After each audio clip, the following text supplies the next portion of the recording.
Assalamualaikum warahmatullahi wabarakatuh. Bertemu kembali dengan saya Ilya Cahaya dengan NIM 17202100087 kelas ESC semester 7. Nah, pada kesempatan kali ini saya akan mempresentasikan resume Ibu Kebelet Kaya oleh Martiku WP yang menjadi syarat ujian akhir semester ini untuk mata kuliah studi kelayakan bisnis. Langsung saja, pada bab 1 tertulis bagaimana memulainya. Yang pertama, berani itu muncul dari dalam.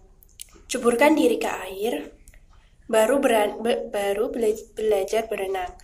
Percuma kita belajar berenang, tapi kita tidak pernah menceburkan diri ke air. Yang kedua adalah lakukan segera. Kesempatan ada bagi mereka yang memiliki harapan dan kemauan. Yang ketiga, kuasai secara detail. Memahami dan pandai menyelesaikan masalah menjadikan peluang yang menjanjikan. Yang keempat, berbeda itu strategi. Dari 6 miliar manusia yang terlahir di dunia, tidak ada satupun yang sama. Berbeda berarti membuka peluang untuk lebih dikenal. Yang kelima, berjuang untuk siasat. Nalar bisnis semakin optimal dan yakin akan sukses. Yang keenam, menaklukkan investor. Kebutuhan manusia adalah pembuktian diri. Lewati batas kemampuan, push the limit, dan taklukkan.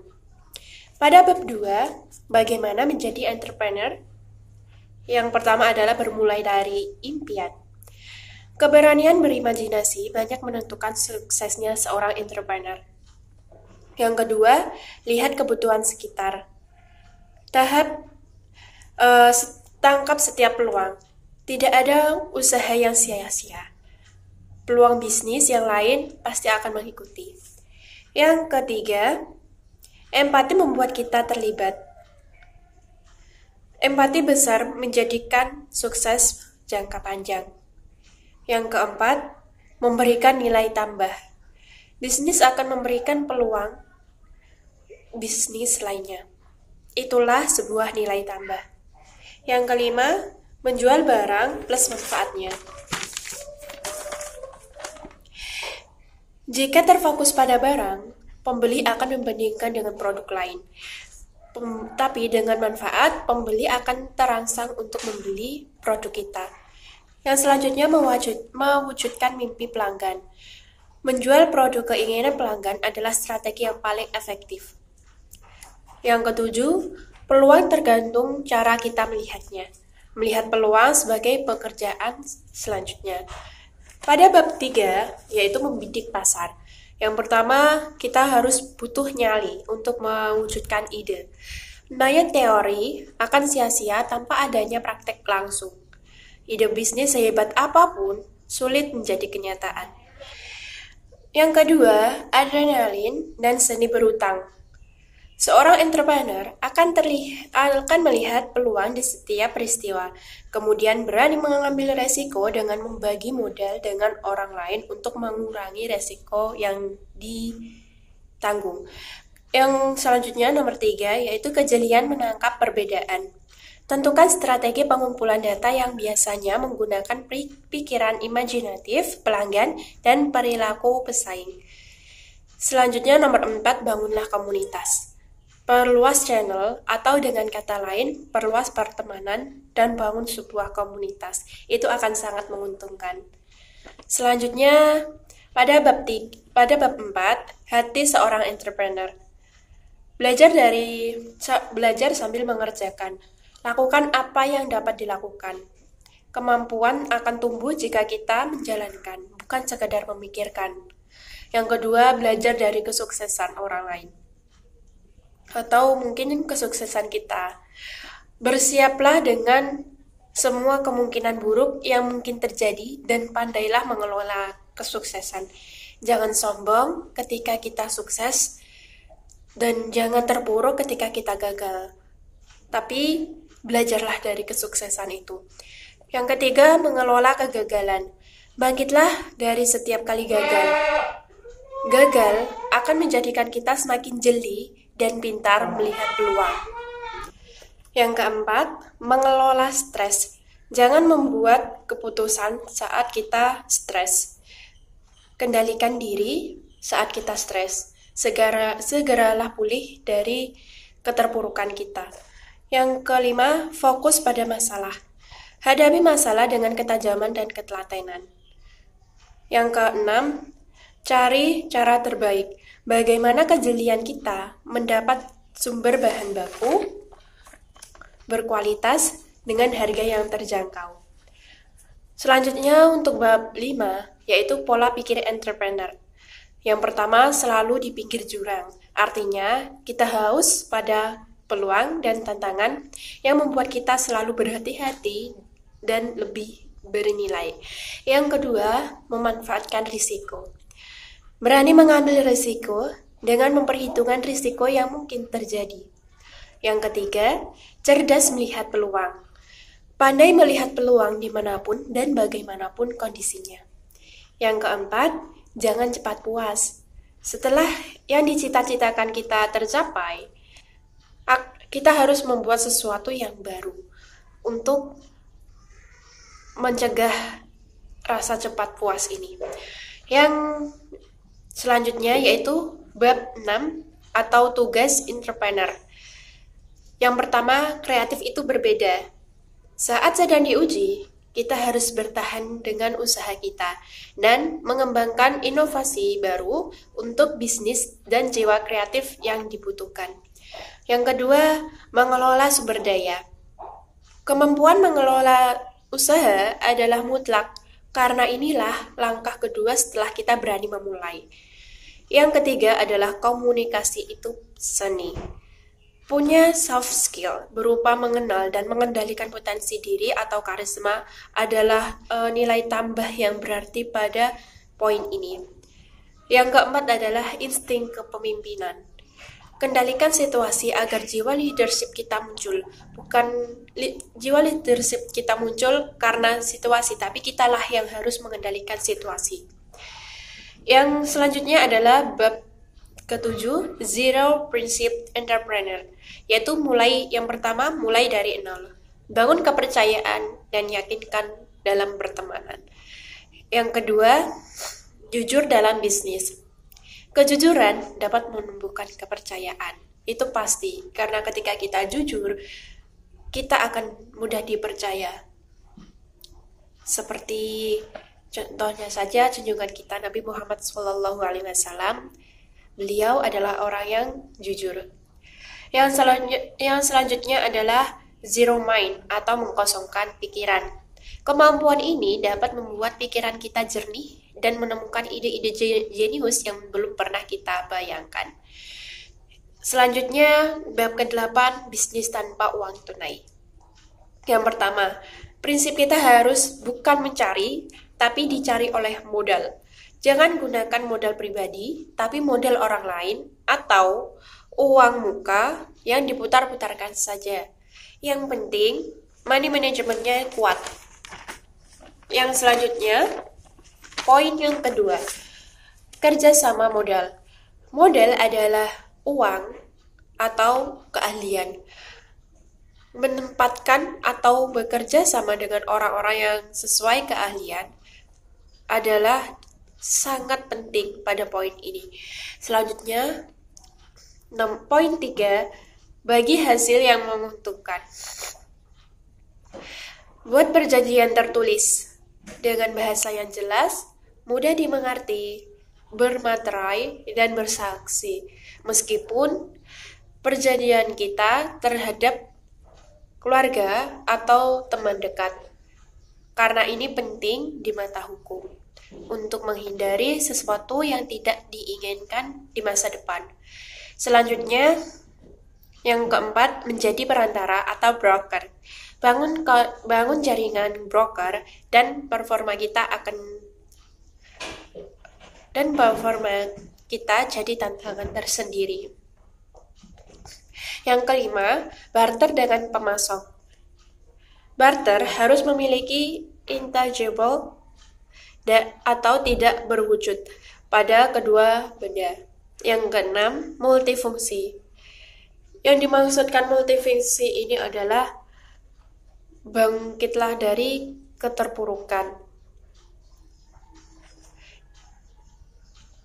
Di poin ini, penulis menceritakan tentang kisah kegagalan dan berusaha banting setir pada pekerjaan lain, dan itu menjadikan motivasi tersendiri.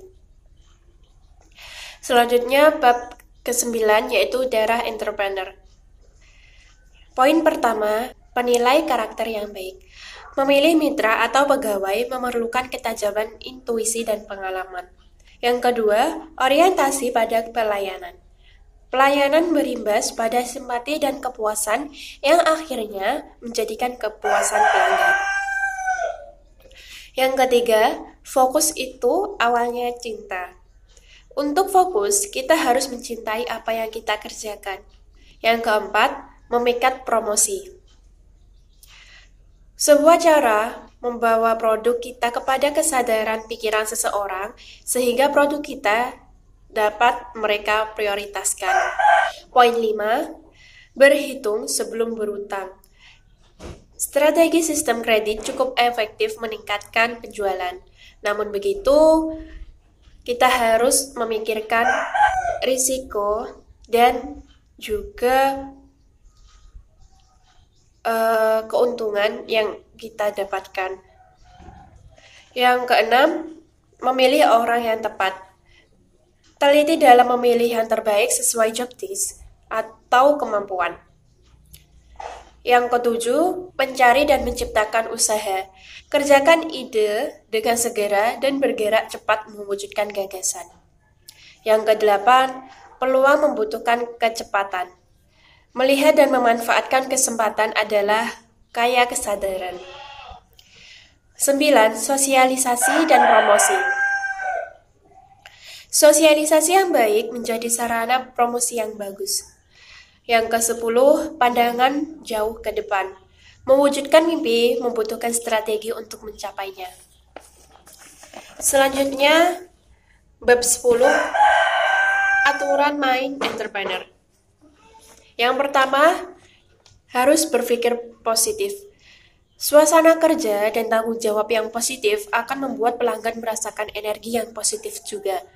Yang kedua, jangan pelit ilmu.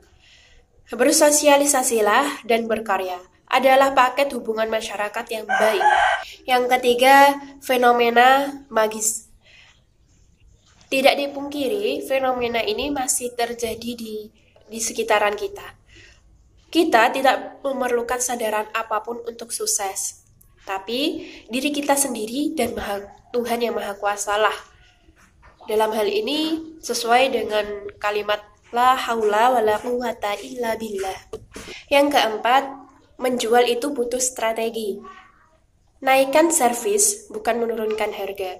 Banyak perusahaan yang lebih memilih menurunkan harga, yang kemudian perusahaan akan rugi. Langkah ini salah. Seharusnya kita naikkan servis untuk bisa sesuai dengan harga. Kemudian yang selanjutnya adalah belajar dari pengalaman orang lain. Belajar dari para sarjana dan petapa yang berhati tulus.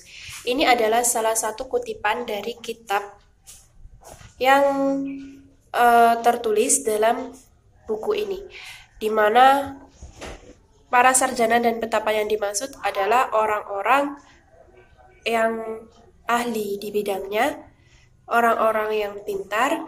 Yang keenam adalah berinvestasilah. Jangan meletakkan seluruh telur dalam satu keranjang. Pastinya ketika kita belajar investasi, kalimat ini sudah tidak asing, bukan? Selanjutnya bab 11 yaitu budaya entrepreneur. Pertama, belajar dan berikanlah hal yang terbaik. Entrepreneur sejati akan selalu haus akan ilmu. Kemudian, sportif tumbuh dari dalam. Dibutuhkan orang-orang yang berjiwa sportif dan bertanggung jawab. Yang ketiga, menciptakan kader. Kader adalah sarana kita berpindah dari kuadran kiri atau tempat budak uang ke kuadran kanan menjadi tuannya uang. Yang keempat, berdaya juang. Timbulkan survival instinct atau semangat hidup. Yang kelima, menunda kesenangan. Menunda kesenangan adalah pembeda dari kesuksesan kita dengan orang lain. Kesenangan di sini bukan berarti kita tidak bahagia. Kesenangan di sini maksudnya adalah kita menunda hawa nafsu kita, di mana teman usia kita main jalan-jalan, nongkrong, belanja, tapi kita menggunakan waktu kita lebih baik lagi. Yang selanjutnya adalah bab 12 atau sikap entrepreneur. Yang pertama adalah modal orang lain. Untuk sukses, harus punya modal bisnis dan self-motivation. Yang kedua, jaringan orang lain. Pandai-pandailah menggunakan jaringan orang lain. Yang keempat, memiliki salesmanship. Sales bukanlah pekerjaan yang rendah, tapi sales adalah pekerjaan yang sangat bagus untuk melatih mental, fisik, kepemimpinan, kepercayaan, dan hubungan antar kita. Itu adalah beberapa keuntungan dari pekerjaan sales, di mana inilah yang akan memunculkan peluang bisnis selanjutnya. Salesmanship juga melatih skill kita dalam berbisnis, dalam berjualan. Bagaimana kita akan mengerti selera pasar, bagaimana kita mengerti pelanggan, dan saya rasa cukup untuk presentasi kali ini. Saya akhiri. Sebelumnya saya minta maaf atas segala kehilafan saya. Wassalamualaikum warahmatullahi wabarakatuh.